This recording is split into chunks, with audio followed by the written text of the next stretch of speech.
და ACT-ის კვლევა ლარის კურსის დევალვაციაზე. როგორ აისახა ეროვნული ვალუტის გაუფასურება თბილისელების ყოველდღიურ ცხოვრებაზე? თაკო ცორიკიშვილი გაგვაცნობს კვლევის შედეგებს. მოგესალმებით, თაკო. მნიშვნელოვანი კვლევა ჩატარდა ნამდვილად ლარის კურსის დევალვაციაზე საუბარი ჩვენ პრინციპში უკვე ძალიან დიდი ხნის განმავლობაში გაგვიგრძელდა და ძალიან აქტუალური თემაც არის. რა შედეგებზე გვაქვს დღეს საუბარი უკვე კვლევის შემდეგ? კი ბატონო, მოგახსენებთ. ACT ზოგადად ყოველკვირეულად იკვლევს ხოლმე ძალიან აქტუალურ თემებს. ამ შემთხვევაში ვინაიდან უკვე რამდენიმე თვეა მიმდინარეობს ლარის დევალვაციაზე საუბარი და აქტიური განხილვის საგანია თბილისელებში. ACT მიკვლინა ზოგადად თბილისელებზე მათ ფინანსურ მდგომარეობაზე რა გავლენა იქონია ლარის ეროვნული ვალუტის მერყევმა კურსმა. ზოგადად როგორც აღმოჩნდა, რაიმე სახის ფინანსური ვალდებულება დოლარში ან მის ეკვივალენტში იქნება ეს ქირა, სხვა გადასახადი, სესხი, განმანდება თუ ასე შემდეგ, აქვს თბილისელების მე-10-ს, ანუ 12%-ს. თუმცა ძალიან დიდი ნაწილი, ანუ 10-დან 7 თბილისელი აცხადებს, რომ ლარის კურსის მერყეობამ ძალიან უარყოფითად იმოქმედა, უბრალოდ უარყოფითად იმოქმედა მათ ფინანსურ მდგომარეობაზე. კონკრეტულ ფაქტებს უასახელებენ? არა, კონკრეტული ფაქტები არ დაუსახელებთ, უბრალოდ იმოქმედა უარყოფითად, ანუ 46% მათ შორის ამბობს, რომ ძალიან უარყოფითად, ხოლო 24% ამბობს, რომ ზოგადად უარყოფითად დაისახა. თუმცა 23%-ისთვის მიიჩნევს, რომ არ უმოქმედია მათ მატერიალურ მდგომარეობაზე და ესეთი ციფრი 6% თბილისელებს აცხადებს, რომ ლარის გაუფასურება მათ ფინანსურ მდგომარეობაზე დაისახა. ალბათ ეს იქიდან გამომდინარე, რომ ისინი ანაზღაურებას ამ სიტუაციაში მისულს იღებენ. ესეც ვიკვლიეთ ზუსტად, იმიტომ რომ როგორც იტყვიან, ყველაფერს თავის დადებითი კუთხეებიც აქვს.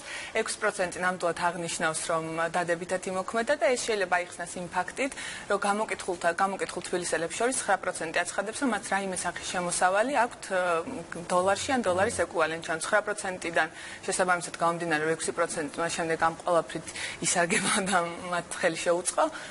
ლოგიკურია ეს მაჩვენებელი. რამდენი ადამიანი გამოიკითხა სულ? თბილისის მასშტაბით გამოიკითხა 415 ადამიანი და კვლევის ცდომილება არ აღემატება 4.75%. რამდენი ხნის განმავლობაში მიმდინარეობდა ეს კვლევა? ერთი კვირის მანძილზე მიმდინარეობდა. აპირებთ რომ თქვათ გააგრძელოთ ანალოგიური კვლევების ჩატარება, იმიტომ რომ ზოგადად ლარის დევალვაციის თემა უკვე 5 თვეა, რაც ყველაზე პოპულარული სიტყვა გახდა ლარი. ძალიან ზუსტად ამიტომ ვიკვლიეთ ახლა და რა თქმა უნდა, იმდენად საინტერესოა მონაცემები, რომ რაღაც პერიოდის შემდეგ თუ თქვათ გაგრძელდა ესეთი მდგომარეობა, აუცილებლად კიდევ ერთხელ გავაკეთებთ მსგავსი ტიპის კვლევას. თაკო, ჩვენც გამოვკითხეთ მოსახლეობა, თბილისელები, თუ როგორ იმოქმედა ლარის კურსის ცვლილება მათ ყოველდღიურ ცხოვრებაზე. ჩვენ შეგვიძლია ახლა ეს ინტერვიუები ვნახოთ და შემდეგ გავაგრძელებთ საუბარს. გაუარის და რა თქმა უნდა მეც ხარჯავ ვიდრე ხარჯავთ. თორე სხვანაირად ახლა ამაზე ცუდი რა უნდა იყოს? კრედიტზე ძალიან ცუდი. ანუ ბევრად მეტი გადასახადი გამოხდა თვეში. პროდუქტები ძალიან გაძვირებულია და საერთოდ დაგვეტყო ყველას. არა მარტო ჩემი, ყველა ოჯახის წევრებისა და ყველაზე იმოქმედა რასაკვირველია. ზოგადი ფონი ალბათ კვლევის შედეგებიც ცხადყოფს, რომ რა ფონია ზოგადად. უარყოფითი არის ზოგადი ფონი, რა თქმა უნდა, თაკო, თქვენი კვლევა არ ითვალისწინებს, რომ კონკრეტულად დასახელდეს ის ფაქტები, რაზე იქონია გავლენა, ამის გამოკითხვა რამდენად ხდება? ამ შემთხვევაში არ გქონია ამის გამოკითხვა, იმიტომ რომ ამას ესაჭიროება უფრო სიღრმისეული კვლევა, ეს იყო სატელეფონო გამოკითხვა, თუმცა თუ იქნება რა თქმა უნდა ძალიან დიდი ინტერესი, შეგვიძლია რომ ვიკვლიოთ კონკრეტული მიზეზებით და უფრო ღრმად ჩავიდეთ ამ ეს მხოლოდ თბილისელებს ეხებოდა თუ რა? ამ შემთხვევაში მხოლოდ თბილისელებს ეხებოდა, მხოლოდ თბილისელებში. ანუ ეს არ ყოფილა ინტერვიუს სახით, ეს იყო უბრალოდ სატელეფონო. ეს იყო სატელეფონო ინტერვიუ. ერთ-ერთი ძალიან აპრობირებული მეთოდი. შედეგები, რომელიც გვაქვს რეალურად ასახავს მდგომარეობას, რომელიც არის, თუმცა სატელეფონო ინტერვიუ ძალიან აპრობირებული მეთოდია, პატარა კვლევების ჩასატარებლად, იმიტომ გულისხმობ, რომ ეს არ ყოფილა ჩაღრმავებული ისეთი საფუძვლიანი ინტერვიუ, თუმცა ყოველთვის გვაძლევს ძალიან ადეკვატურ შედეგებს. თუმცა პატარა კვლევა შეუძლია აქაც ჩავატაროთ ჩვენზე როგორ იმოქმედა.